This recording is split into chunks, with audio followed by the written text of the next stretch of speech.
This video will guide you to do a PIN code change, key card registration, and as well as key card deletion. Okay, so make sure your door is open up in an unlocked manner. Push up the back cover. Beneath the battery, there will be a register button 1 and a register button 2. So for PIN code change, press register button 1 once. Key in your desired PIN code.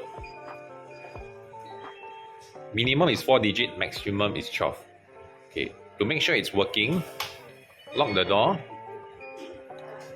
and key in your new password again. Okay.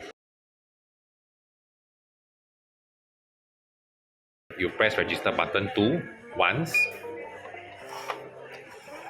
Place your key card near the reader and you will hear this notification followed by start completed. Okay.